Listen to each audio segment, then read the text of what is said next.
Bab 014. Aku Areksa, bukan Sienna, gumamnya pelan dengan helaan napas berat. 30. Areksa tak sanggup menahan rasa sesaknya. Dengan gerakan kesal, ia keluar kamar dan membanting pintu cukup keras. Brak. Rafa terkejut. La menoleh cepat, heran dengan suara itu.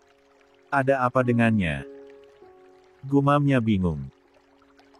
2. Namun, ia memilih tidak ambil pusing. Karena tubuhnya terasa pegal. La masuk ke kamar mandi, merendam diri sejenak untuk menenangkan pikiran. Setelah merasa cukup rileks, ia keluar dan bersiap untuk berganti pakaian. Pikirnya, Areksa sudah kembali. Tapi kamar kosong. Merasa aneh, Rafa keluar dari kamar. La menyusuri rumah, mencari keberadaan istrinya. Tapi yang ia temukan justru membuat langkahnya terhenti. Di tempat sampah, terlihat sebuket mawar merah, teronggok begitu saja. Alis Rafa mengernyit. La hendak memungutnya, namun saat itu pula, Areksa masuk dari arah luar. Wajahnya tetap masam. Melihat Rafa, ia hanya melengos, seolah tak ingin melihat pria itu lebih lama dari 1 detik. Rafa menahan lengannya. Kenapa kamu buang bunganya? Tanyanya, masih tidak menyadari kesalahannya. Karena bunga itu bukan untukku. Seru Areksa, menepis tangan Rafa dan pergi meninggalkannya. Rafa mematung. Ia benar-benar tak mengerti. Pagi harinya, Areksa terbangun lebih awal. La menoleh ke samping, melihat Meira yang masih terlelap. Karena kesal pada Rafa, semalam ia memilih tidur bersama anak kecil itu, dan mengunci pintu rapat-rapat. Dengan cepat, ia berjalan ke kamar mandi untuk mencuci muka. Di depan cermin, wajahnya terlihat lelah. Mata sembab, kulitnya terasa kering dan sedikit kusam. Saat hendak membasuh wajah, ia tiba-tiba teringat sesuatu. Aku sudah telat datang bulan ini. Gumamnya. 2. Tanpa pikir panjang, ia membuka lemari kecil, mengambil tes pack dari kotak penyimpanan. Rafa sempat membelinya beberapa waktu lalu atas saran Isabel, agar mereka bisa lebih cepat memastikan jika ada tanda-tanda kehamilan. Dengan gugup, ia membaca petunjuk, lalu menggunakan alat itu. Detik demi detik berlalu seperti jam. Akhirnya, ia menarik napas dalam dan menatap hasilnya. 31. Masih 1 garis. Ucapnya pelan. 2. Suaranya nyaris patah. Harapan yang tumbuh di D4 danya runtuh perlahan. Tes pack itu dibuang. Wajahnya ditutupi kedua telapak tangannya, menahan rasa kecewa yang datang tanpa bisa dicegah. Areksa keluar dari kamar mandi. Memutuskan melupakan hal tadi. La pun berjalan menuju pintu dan membukanya. Di depannya, terlihat Rafa yang tampaknya baru akan mengetuk. Pria itu langsung menurunkan tangannya, sedikit canggung. Kamu marah? Tanyanya, suaranya tenang namun menyimpan rasa bingung. Enggak. Ngapain aku marah? Jawab Areksa datar, lalu berjalan pergi tanpa memberi kesempatan Rafa menjelaskan apapun. Rafa mengikutinya. Seperti anak ayam mengekor induknya, langkahnya tak pernah jauh dari Areksa. Bahkan saat wanita itu masuk ke dapur, Rafa masih mengeker. Areksa menoleh dengan jengkel. Kakak ngapain sih? Aku cuma mau tanya. Alasan kamu marah apa? Tanya Rafa lagi, tetap penasaran. 2. Areksa menarik napas panjang. Ingin rasanya ia berteriak sekarang juga. Semua kekesalan, rasa terluka, dan kecewa sudah menumpuk terlalu lama. Namun ia tahu, percuma. Rafa tak pernah sadar di mana letak kesalahannya. La terlalu sibuk dengan logikanya, dan lupa bahwa hati wanita tak bisa selalu diberi pengertian tanpa perasaan. Lupakan, ucap Areksa akhirnya, memilih pergi. Tapi sebelum sempat melangkah jauh, Rafa kembali menahan tangannya. Kali ini lebih lembut, matanya menatap dalam. Kamu ngambek ya? Ke kamar yuk, biar ngambeknya hilang, katanya sambil tersenyum menggoda. 1. Areksa mematung. Mulutnya sedikit terbuka karena tak percaya Rafa bisa menganggap semuanya sesederhana itu. Dengan cepat, ia mengambil kucing peliharaan Meira yang sedang duduk manis di bawah meja. Tanpa berkata apa-apa, ia menyerahkan kucing itu ke pelukan Rafa. Ke kamar sendiri aja sana sama si Terowong. Ucapnya kesal dan pergi meninggalkan Rafa yang masih mematung bingung dengan kucing di tangannya. 6. Rafa menatap Terong, yang kini mendongak polos ke arahnya. Sebenarnya, dia kenapa sih? Gumamnya tak paham. D. 32. Akibat Areksa marah tanpa sebab yang jelas, Rafa jadi uring-uringan sendiri. La memarahi semua karyawannya yang berbuat salah, sekecil apapun. Bahkan, mereka yang tak bersalah pun ikut kena imbasnya.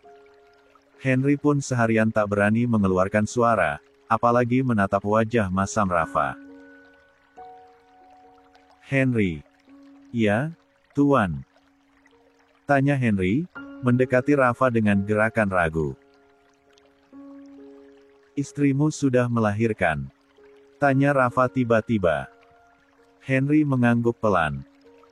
Sudah dari lama, Tuan. Kening Rafa mengerut dalam. Lalu, kenapa kamu gak ambil cuti?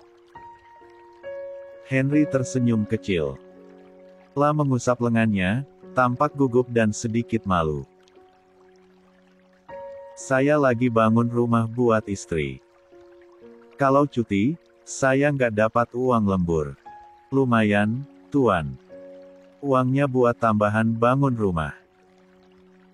Rafa terdiam, mendengar bagaimana perjuangan asistennya itu untuk membangun tempat tinggal bagi istri dan anaknya.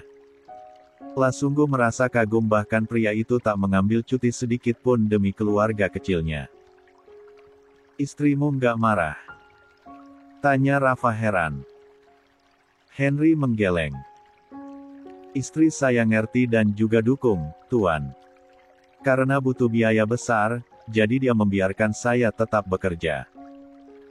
Lagian, ada ibu mertua dan ibu saya yang bantu jagain bayi kami. Jawab Henry sambil tersenyum kecut. Rafa menghela napas panjang. La melirik jam dinding yang sudah menunjukkan pukul 9 malam.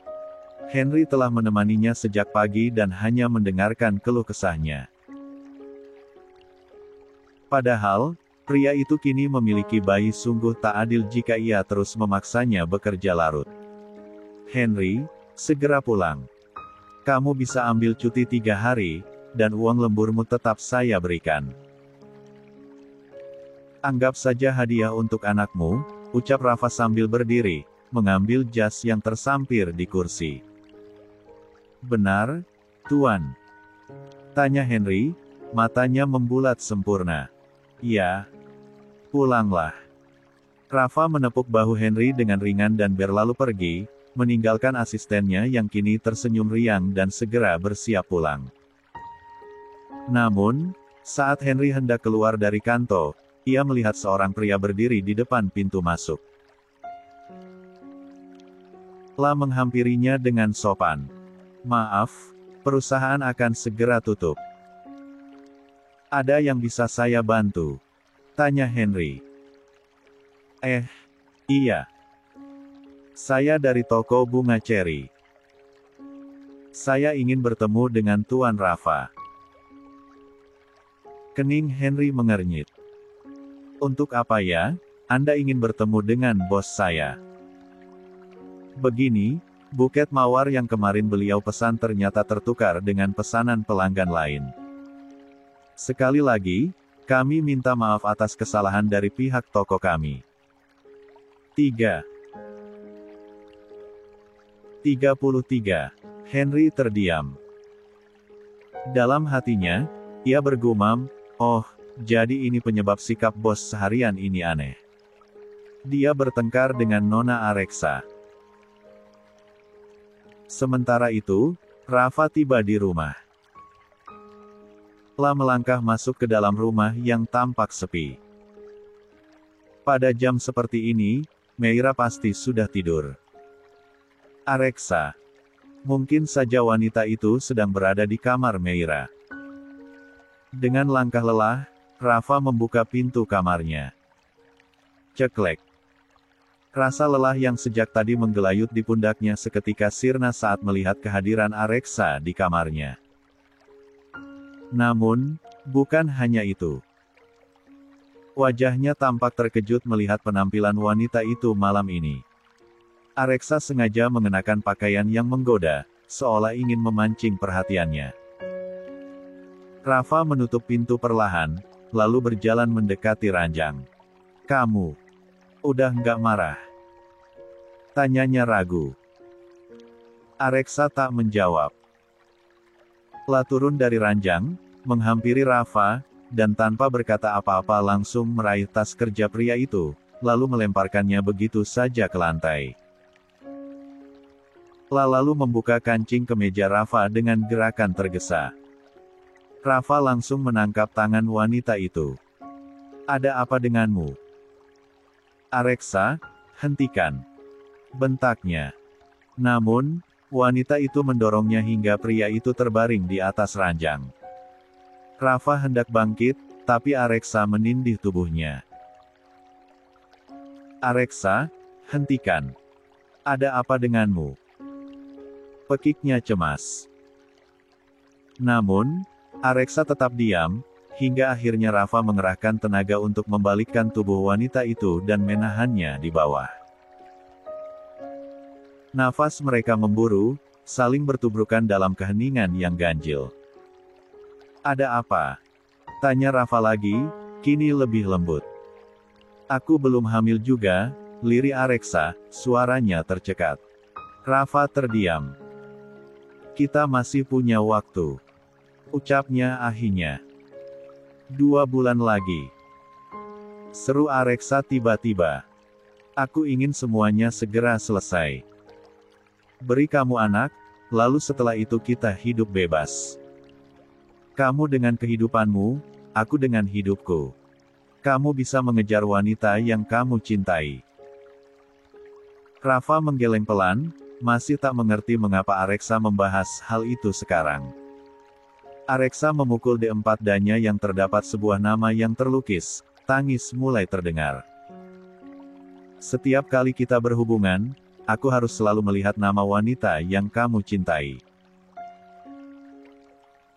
Walaupun aku memejamkan mata, tapi nama itu tetap muncul di kepalaku." 34. Rafa terdiam, lalu menunduk, melihat dada kirinya di sanalah nama Sienna terukir dalam bentuk tato. Areksa tersadar atas ledakan emosinya, ia buru-buru duduk dan menghapus air matanya. "Maaf, Kak. Moodku lagi nggak stabil sejak kemarin." "Maaf ya," ujarnya dengan suara rendah. Rafa menghela napas panjang. La membaringkan tubuhnya, lalu menarik Areksa masuk dalam pelukannya. Wanita itu menurut, masuk ke dalam dekapan hangat Rafa.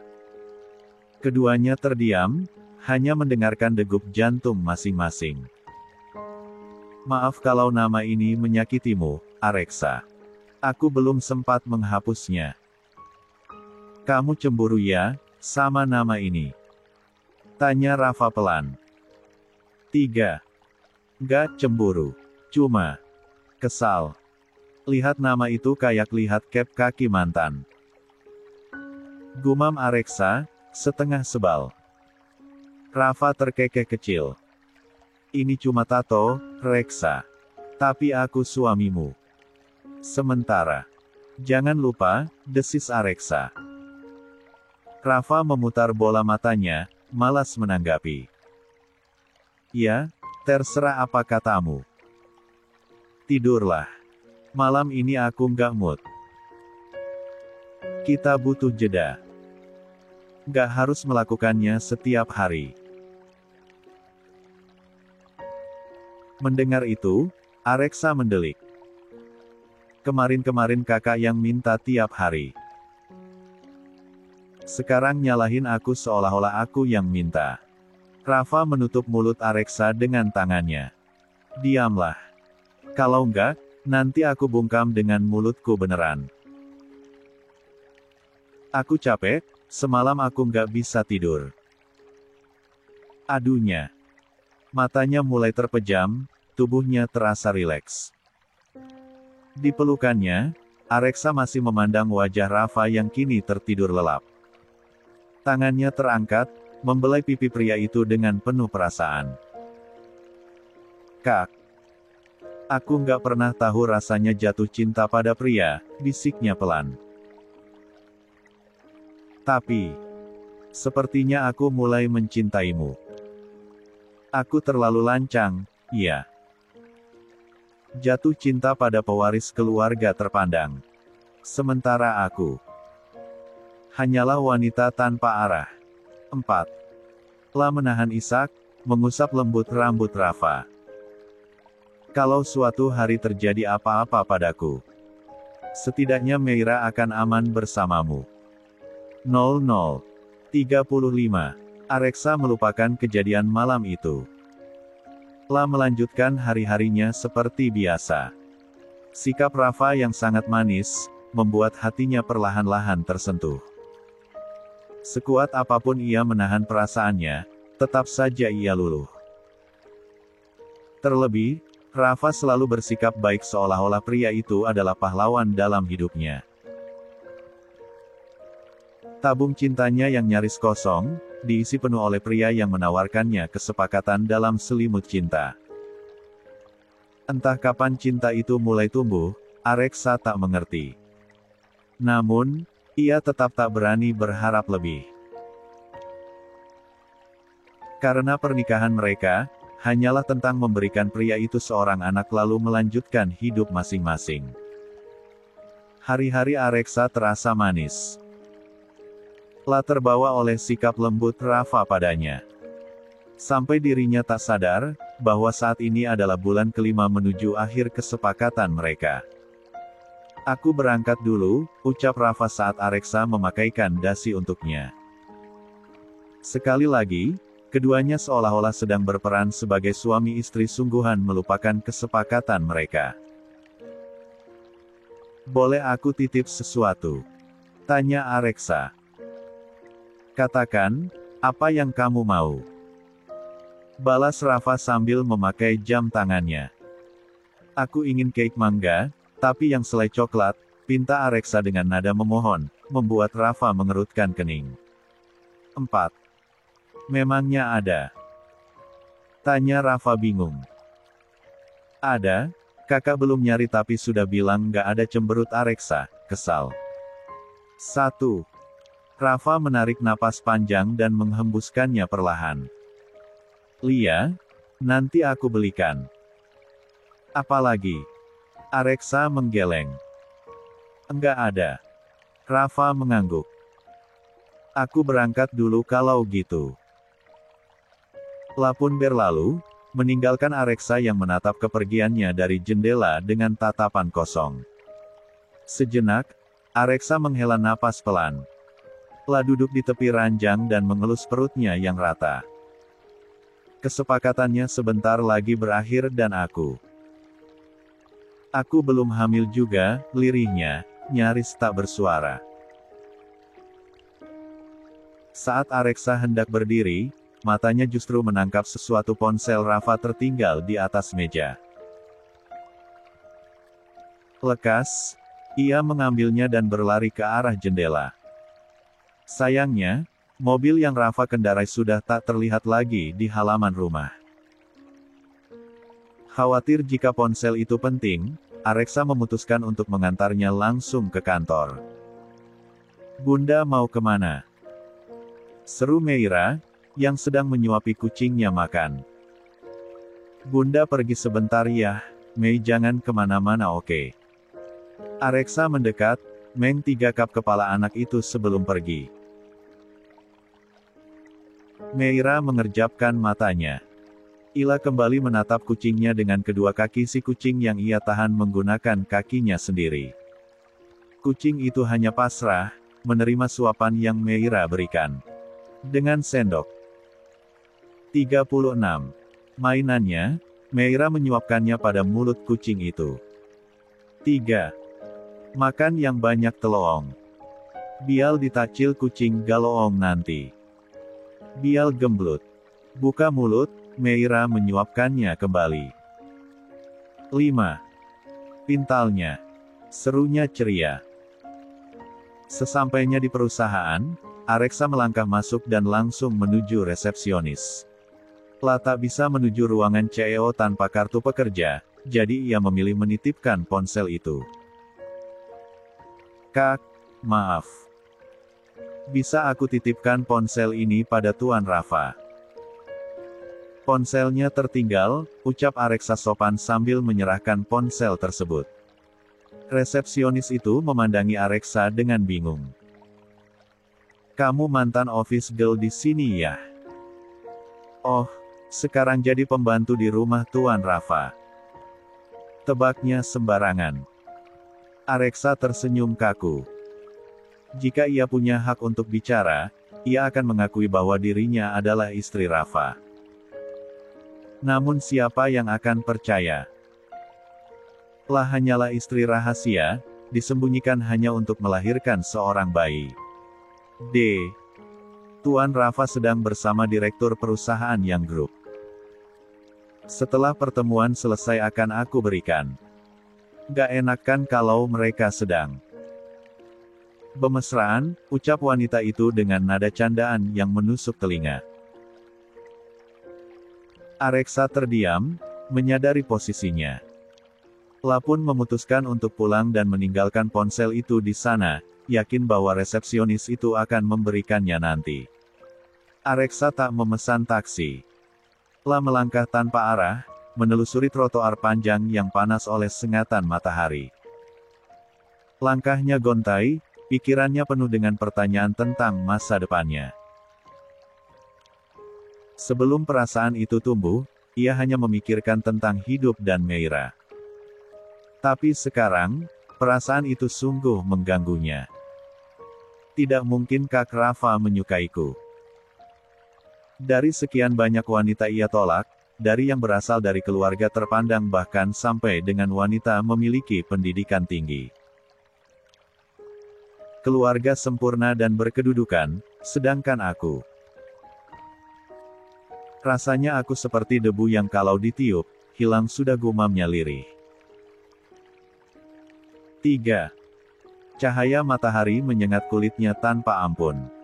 Tubuhnya mulai melemah, pandangannya kabur. Melihat mobil berlalu lalang, tapi semuanya berbayang. Sampai akhirnya, kesadarannya menghilang. "Tolong, ada orang pingsan!"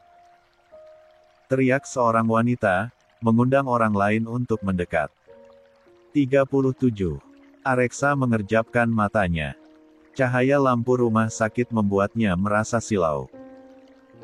Perlahan, ia mengalihkan pandangan dan melihat seorang pria parubaya tengah duduk di sampingnya dengan wajah cemas. Sudah bangun." Pria itu mendekat, matanya penuh kekhawatiran. 7. Areksa menatap pria itu bingung. Wajahnya tak asing, tapi ia tak bisa mengingat siapa ia. Iya, kamu pingsan di tepi jalan tadi. Jadi, saya membawamu ke sini. Maaf kalau saya lancang membuka dompetmu dan melihat identitasmu tadi. Areksa mengangguk pelan. Terima kasih, ucapnya lemah. Apa kamu lupa dengan saya? Tanya pria itu tiba-tiba. Areksa mengerutkan kening, memandang pria itu dari atas ke bawah. Saya sahabat papa kamu, Pak Arman. Masih ingat? Saya mencari kamu sejak lama. Ternyata kamu pindah ke sini, ucap Arman dengan senyum lebar. Areksa terdiam. Nama itu terasa tak asing di benaknya. Bapak cari saya untuk apa ya? Tanyanya ragu. Arman tersenyum lembut. Saya ingin mengembalikan uang yang pernah saya pinjam dari Pak Michael 7 tahun lalu. Saya masih ingat. Saat saya ingin mengembalikannya, kabar duka datang menghampiri. Saya cari kamu, tapi tak kunjung ketemu. Sungguh keajaiban kita bisa bertemu di sini. Arman mengeluarkan dompetnya, mengambil sebuah kartu, lalu meletakkannya di atas tangan Areksa. Areksa pun hanya diam, menatap kartu itu dengan bingung. Di situ ada uang sebesar 200 juta yang saya pinjam dari beliau. Saya kembalikan pada putri kesayangannya, ucap Arman dengan pelan. 5. Air mata Areksa menggantung. Jumlah itu sama persis dengan utangnya dulu. Namun uang itu datang terlambat. Terlalu terlambat dan membuat hal yang tak terduga terjadi dalam kehidupannya. D4 danya terasa sesak. Takdir seperti mempermainkannya. La ingin menangis, menjerit tapi tak bisa. 2. Arman menyangka bahwa Areksa sedang terharu. La mengusap lembut punggung wanita muda itu yang mulai bergetar. Di mana suamimu? Kenapa dia membiarkanmu pergi sendirian dalam kondisi hamil? Oh, deh. Tubuh Areksa mematung. Matanya membulat sempurna. Hamil. 67. 38. Areksa memandang jendela luar taksi yang ia tumpangi. Tangannya perlahan mengelus perutnya yang masih rata. Ada getar yang sulit ia pahami, seakan hatinya belum siap menerima kenyataan bahwa ia sedang mengandung. Dirinya masih tak menyangka, jika kini ada kehidupan kecil yang sedang tumbuh dalam rahimnya. Sungguh, ia tak percaya. Tubuhnya kini bukan lagi hanya miliknya sendiri, tapi menjadi rumah bagi calon buah hatinya, sesuatu yang telah lama ia tunggu dengan harap dan was-was. Sesuatu yang menjadi pertanda bahwa sebuah kesepakatan telah berlanjut hingga kelahiran bayi itu nanti. Dia sudah bersamaku selama 6 minggu. Dan aku tidak menyadarinya. Batin Areksa. Antara bahagia dan sedih, dua perasaan itu bergejolak dalam dirinya saat ini. Ada perasaan berbeda kini. Ada geliat aneh yang menyentuh hatinya sejak ia tahu, di dalam rahimnya, tumbuh calon darah dagingnya. Sebelumnya, ia sempat berpikir menyerahkan bayi ini kepada Rafa sebagai bentuk pelunasan hutangnya. Tapi sekarang, hatinya mulai menolak. 2. Jika aku meninggalkan bayi ini, apa bedanya aku dengan Ibu Meira? Aku akan meninggalkan bayiku, membiarkannya tumbuh besar tanpa seorang ibu. Sementara aku merawat Meira dengan seluruh kemampuan yang aku punya. Aku tak mau menyerahkan Meira pada orang lain. Aku seorang ibu. Bagaimana bisa aku memberikan bayi ini pada keluarga Mahendra? Batinnya berkecamuk hebat. Sesampainya di rumah, Areksa turun dari mobil setelah membayarnya. Kakinya melangkah dengan ragu menuju rumah Rafa, rumah yang menjadi tempat bernaungnya selama beberapa bulan ini. Bunda. Areksa menghentikan langkahnya, matanya berkaca-kaca saat menyambut Meira yang berlari memeluknya erat. Suara merdu itu. Panggilan bunda yang selalu menggetarkan hatinya, keluar dari bibir kecil Meira yang manis. Meira memang bukan darah dagingnya, Tapi ia tak pernah punya niat meninggalkan gadis kecil itu bersama orang lain. Mei sudah makan? Tanya Areksa dengan suara lembut dan nada yang nyaris pecah. Sudah makan nomel catu. Bunda dari mana? Kok pulangnya Koli? Mei dari tadi nunggu bunda, sampai bangun tidur ciang bunda ndak kelihatan. Itu Ci telong kaliin dari tadi, bel teliak telus dia di depan Kamal ayah. Celoteh Meira panjang lebar. 3. Areksa tersenyum samar, mencoba menyembunyikan kegelisahan hatinya. Bunda ada urusan sebentar, bisiknya, lalu kembali melangkah menaiki tangga. Meira menatap kepergian bundanya dengan tatapan bingung, tak mengerti kenapa bundanya tampak begitu sendu.